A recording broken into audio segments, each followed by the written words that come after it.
Welcome back to my channel. आज हम इस क्लास में पढ़ेंगे जो वो है शेप ऑफ सेल। लास्ट की क्लासेस में हमने कुछ इम्पॉर्टेंट टॉपिक्स कवर किए थे ये फंडामेंटल यूनिट ऑफ लाइफ से, जो कि हमारा सेल है। इसके बारे में हमने प्लाज्मा मेम्ब्रेन के बारे में पढ़ा था।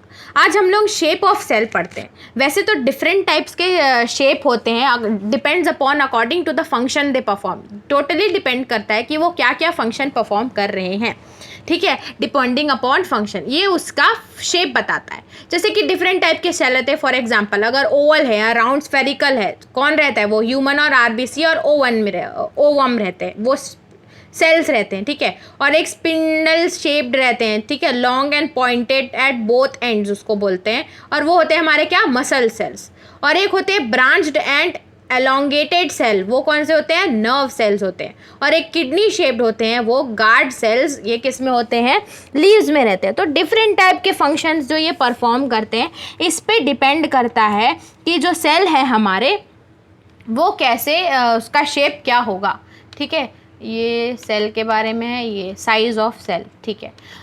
तो ये हमने पढ़ लिया कि क्या क्या शेप रहते हैं अकॉर्डिंग टू द, आप सिंपल बोलोगे कि वो जो फंक्शन परफॉर्म करते हैं। और आप इसके पास ये याद रखना कि किडनी शेप में क्या होता है, तो गार्ड सेल्स होते हैं। ब्रांच्ड में क्या, एलोंगेटेड में नर्व सेल्स होते हैं। स्पिंडल शेप मतलब लॉन्ग एंड पॉइंटेड में क्या होते हैं, मसल्स होते हैं। और ओवल या राउंड और स्फेरिकल में ह्यूमन और आरबीसी और ओवम रहते हैं, ठीक है।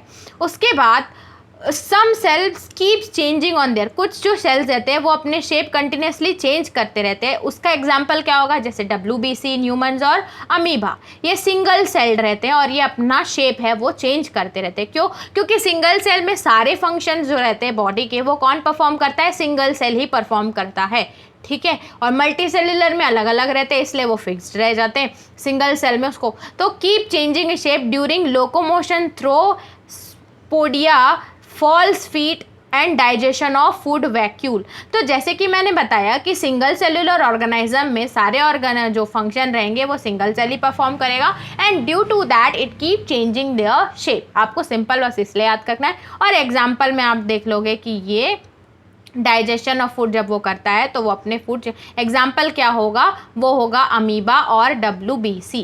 उसके बाद the cell and its components are enclosed in a membrane called cell membrane.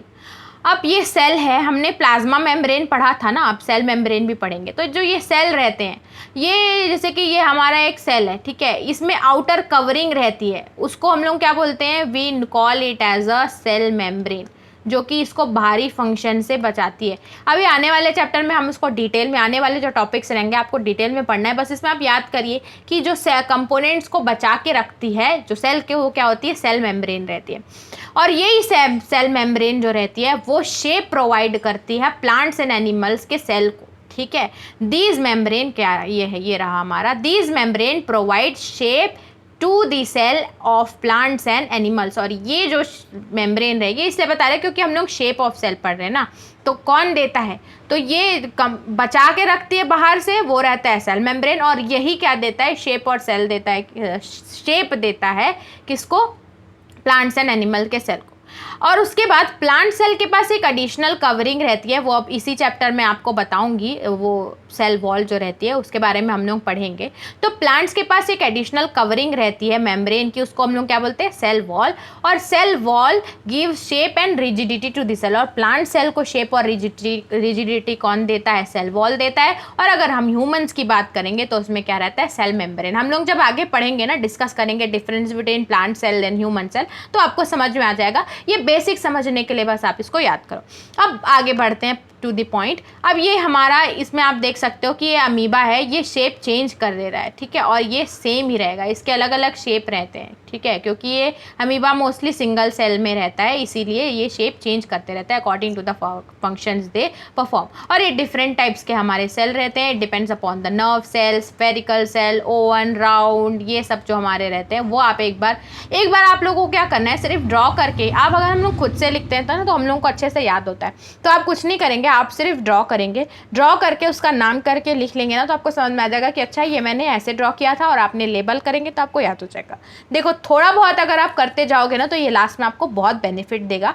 बस इतना है कि आपको वो चीज़ अप्लाई करनी है। नेक्स्ट बढ़ते हैं साइज ऑफ द सेल, ठीक है। उसके बाद longest cell of human body कौन सा रहता है, वो होता है नर्व सेल। जो हमारी बॉडी का जो सबसे लंबा सेल रहता है वो क्या होता है, नर्व सेल। और उसके बाद जो साइज ऑफ द सेल रहता है ना वो डिफरेंट रहती है। स्मॉलेस्ट जो सेल बोलेंगे वो है हमारा माइकोप्लाज्मा, ये इसको स्पेलिंग ऐसे रहती है। जो सबसे स्मॉलेस्ट रहता है वो रहता है माइकोप्लाज्मा, ये हमारा स्मॉलेस्ट सेल है, ठीक है। और जो एक लार्जेस्ट रहता है, depending on smallest to largest रहता है जो हमारे ऑस्ट्रिच के एग में रहता है, वो वेरी लार्ज एग सेल्स बोलेंगे ऑफ द ऑस्ट्रिच। किसका रहता है, ऑस्ट्रिच का रहता है, ऑस्ट्रिच, ठीक है। सबसे ज़्यादा ऑस्ट्रिच 18 सेंटीमीटर का रहता है, ठीक है। और ह्यूमन बॉडी की बात करें तो longest cell of human body कौन सा रहता है, नर्व सेल्स रहता है। और जो कि उसकी लेंथ कितनी रहती है, 90 सेंटीमीटर्स की उसकी लेंथ रहती है। ये आप देख सकते हो, ये मसल सेल्स है, ये देखो ये नर्व सेल्स है। लेंथ कितनी रहती है, 90 लेस देन 10 मतलब 100, मतलब 100 हो जाएगा ना, लेस देन ये 10 लेस देन 100 बोल सकते हैं। उसके बाद ये स्पर्म सेल रहता है, ये स्किन सेल रहता है और ये ब्लड सेल। तो इसमें आपको दिख रहा होगा लॉन्गेस्ट कौन सा होता है, नर्व सेल्स होता है। उसके बाद जो हमारे सेल रहते हैं वो कुछ फंक्शंस भी परफॉर्म करते हैं, ठीक है। क्योंकि सेल के बारे में पढ़ रहे हैं, वो इतने इंपॉर्टेंट है, उसको फंडामेंटल यूनिट ऑफ लाइफ भी बोला है हमने, तो ज़रूर है कि वो कुछ अच्छे से फंक्शन परफॉर्म करते होंगे जिससे हमारी डे टू डे जो फंक्शनिंग ऑफ लाइफ है वो होती है। तो the shape and size of a cell are related to a specific function they perform. मैंने अभी हम लोग ने शेप और साइज इसलिए पढ़ा क्योंकि वो टोटली डिपेंड करेगा, जो फंक्शन ये परफॉर्म कर रहा है किस पे डिपेंड करेगा, शेप एंड साइज के।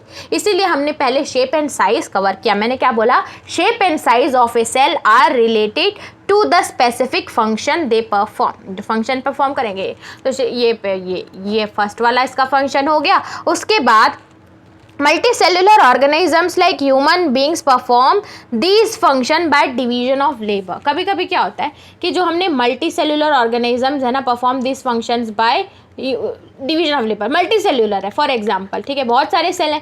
अब अलग अलग सेल का अलग दे दे कि भाई तू डाइजेस्टिव सिस्टम देखना, तू रेस्पिरेटरी सिस्टम देखना, तू स्टमक देखना, तू किडनी, तू हार्ट का देखना, ऐसे करके बहुत सारे फंक्शंस होते हैं ना। तो मल्टी सेल्यूलर में डिवीजन ऑफ लेबर मतलब वर्क को बांट देना, ये मल्टी सेल्यूलर में होता है, ठीक है। Different parts of human body are specialise to perform different function. आपको समझ में आया ना कि जो हमारे बॉडी पार्ट्स रहते हैं वो डिफरेंट फंक्शन परफॉर्म करते हैं, लेकिन उसमें वो बने किससे रहते हैं, सेल से ही बने रहते हैं ना। सेल से ही क्या ऑर्गन बनते हैं। अब किडनी का काम अलग होता है और आपका हार्ट का काम अलग होता है, ये सारे किससे बनते हैं, सेल से ही बनते हैं। तो ये मल्टी सेल्यूलर हो गए, ठीक है। उसके बाद जैसे कि फॉर एग्जाम्पल हार्ट हमारा क्या करता है, ब्लड को पंप करता है, स्टमक क्या करता है, फूड को डाइजेस्ट करता है, और किडनी क्या करती है, ये फिल्टर करती है यूरिन को, ठीक है, फिल्टर करती है यूरिन को, कौन, किडनी। तो जो डिफरेंट इसके फंक्शंस रहेंगे उसके अकॉर्डिंग ही उसकी शेप एंड साइज रहेगी। उसके बाद हम लोगों को ये देखने, हमने मल्टी सेल्यूलर में जैसे ह्यूमंस में तो क्या डिवीजन ऑफ लेबर रहता है, लेकिन सिंगल सेल में भी क्या होता है, डिवीजन ऑफ लेबर होता है। Every cell possesses certain specific components known as organelles. ये वाला देखें, इसमें क्या होता है, सिंगल सेल भी ऐसा डिवीजन ऑफ लेबर करते हैं। क्यों, क्योंकि जो सेल जिससे बने रहते हैं ना वो कुछ स्पेसिफिक कंपोनेंट से बने होते हैं। जो सेल्स जैसे कि ये फोवन सेल है, ये कुछ स्पेसिफिक कंपोनेंट से बना हुआ है और वो कंपोनेंट्स भी अलग अलग टास्क परफॉर्म कर सकते हैं, उसको बोलते हैं हम लोग ऑर्गेनीज। ये हम लोग आगे डिटेल में पढ़ेंगे, आपको बस इसको टर्म याद करना है क्योंकि ये फंक्शंस ऑफ सेल में है और ये जब आप आगे पढ़ोगे तो आपको समझ में आ जाएगा। आगे मैं आने वाले चैप्टर्स में इसको टोटल, ये हमारा एक टॉपिक रहेगा, उस पर मैं आपको एक वीडियो दूंगी।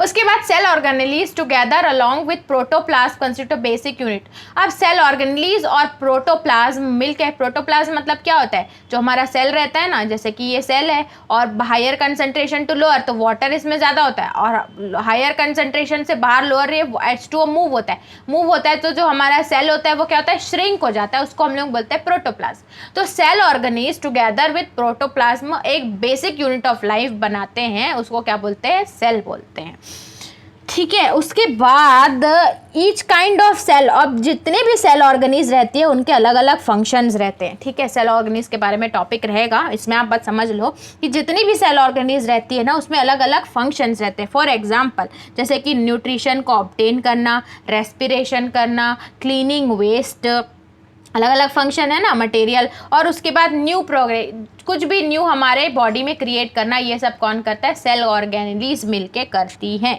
उसके बारे में हम लोग आगे पढ़ेंगे। उसके बाद माइटोकॉन्ड्रिया जो है वो एक ऐसी ऑर्गेनली है जो रिस्पॉन्सिबल है एनर्जी, हमारे जो पूरा सेल किससे बनता है? सेल ऑर्गेनेज से। तो इसमें जो एनर्जी प्रोवाइड करने के लिए कौन रिस्पॉन्सिबल रहता है?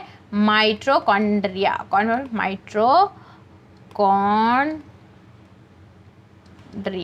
ठीक है, अब ये देख लो, ये हमारा सेल मेम्ब्रेन होता है, हमने पढ़ा, और ये माइटोकॉन्ड्रिया रहता है अंदर, और ये छोटे छोटे साइटोप्लाज्म होते हैं, और ये तो आपको पता है न्यूक्लियस। न्यूक्लियस की भी मैं एक पूरी वीडियो डिटेल में बनाऊंगी आने वाले चैप्टर्स में। आप लोग जो बस छोटा छोटा जो आप पढ़ रहे हो ना, उसके आप लोग नोट्स बनाते जाओ, डायग्राम्स में कॉपी में समझते जाओ। जैसे जैसे मैं आगे की वीडियोस लाते जाऊंगी आपको अच्छे से समझ में आ जाएगा। ठीक है, तो आई होप आज की क्लास में इतना ही रखते हैं। आई होप आपको सारे, नहीं ये तो फंक्शंस ऑफ सेल्स थे ना, और बचा है हमारा, सॉरी मैंने आपको एक चीज़ तो मैं आपको बताना ही भूल गई, 1 मिनट रुकना।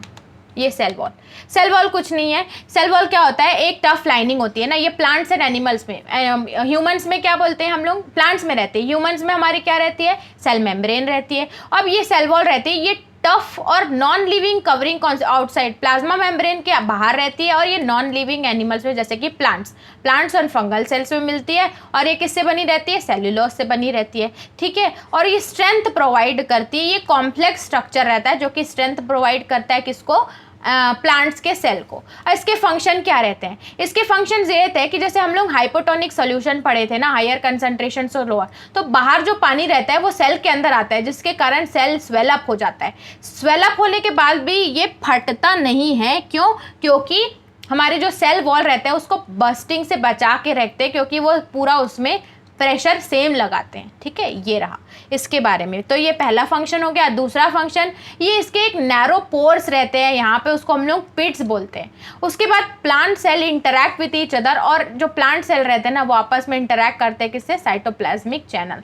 और साइटोप्लाज्मिक चैनल किससे बनते हैं? साइटोप्लाज्मिक एक प्लाज्मोडेमाटा रहता है, वो जो सेल रहते हैं उसको आगे बनाने में या फाइंड करने में हेल्प करता है, वो हम लोग आगे पढ़ेंगे। बस आपको इतना रखना कि ये कैसे इंटरैक्ट करते हैं, ये साइटोप्लाज्मिक चैनल से करते हैं। तो हमने पढ़ा सेल वॉल के बारे में, और क्या पढ़ा? फंक्शंस ऑफ सेल देखे हमने, शेप और साइज देखे सेल का।